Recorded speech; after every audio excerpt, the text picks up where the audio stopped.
Is this accelerator going to be worth your time? Great question. Hi, I'm Lindsay T. Lady Engineer, and today I am going to give you a little more insight and information about business and startup accelerators you may want to apply to. Before I do, make sure that you subscribe, like this video if you like my answer, and also in the comments, put any other questions that you would like me to answer because I would be happy to answer them for you. Just to give you a few bullet points on how I can answer this question or why I feel like I'm a good person to answer this question.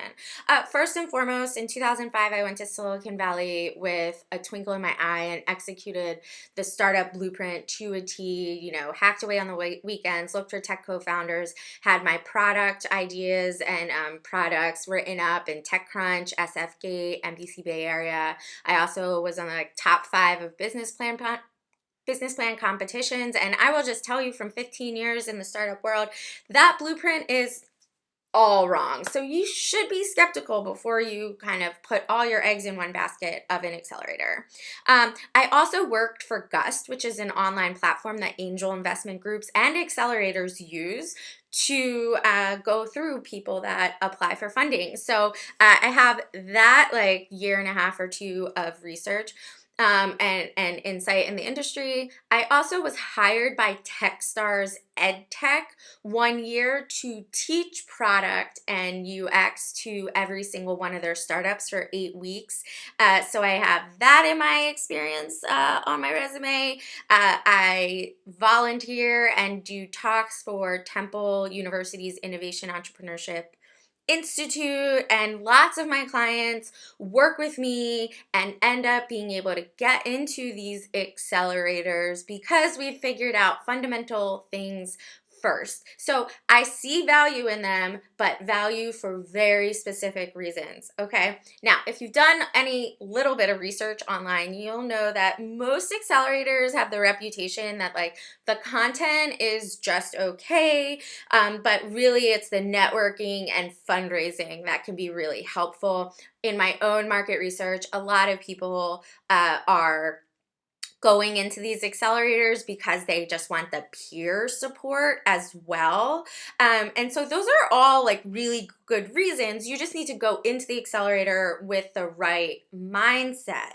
Okay. So first, the next thing is what do you need at this point in your business? Is it just the accountability? You're really good with what the strategy and execution needs. You just need the accountability and emotional moral support. How far along are you with your product, with your customer research and validation, and your marketing awareness, right? So it could be literally you just need to get in front of more investors. So joining an accelerator is worth it. Giving up a few equity points is worth it because you're going to get more funding and you need that funding to execute. The reason that it's important about particularly product development and customer research and development, and if you have that or have done that, is that most accelerators, almost all accelerators to be honest, are really not good in those areas. They do not have the right content, expertise, or mentors that are going to be really good at your design strategy, your product development, working with software developers. The support is not there for those things.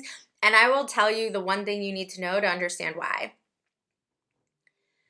Most professional product managers out there, the people that would be your mentor from your Google or your Facebook or any other existing startup with a good name brand, brand name, those product managers, they are just as confused as to who to talk to, what questions to ask, how to analyze feedback, and which learnings to act on. So those 4 things, they're not that good at it. Research shows that they're not that good at it, so they're not going to be very good at helping you. And that's why I do what I do and why I publish all this content, is because I am good at those things and I want to help you there. Okay. So go into the accelerator not expecting much as far as content.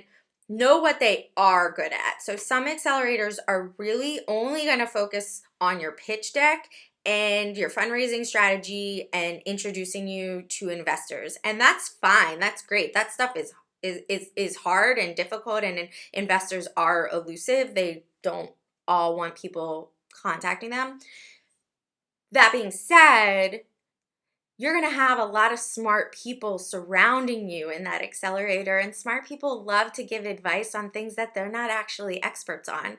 So you're going to get expert advice on stuff that they don't know much about. So be skeptical if you get advice about product development or customer research or working with software developers, because that might not actually be their expertise. And if you act on that, they might lead you astray. Okay. I think to wrap that up with accelerators is know what you're trying to get out of it, know what advice you don't want to listen to, right? Don't think that they're going to help you with everything. But of course, there are resources that you can capitalize on if it's a right fit. Okay. If you have any more questions about accelerators, incubators, any of that, please put them in the comments and I'd be happy to answer them.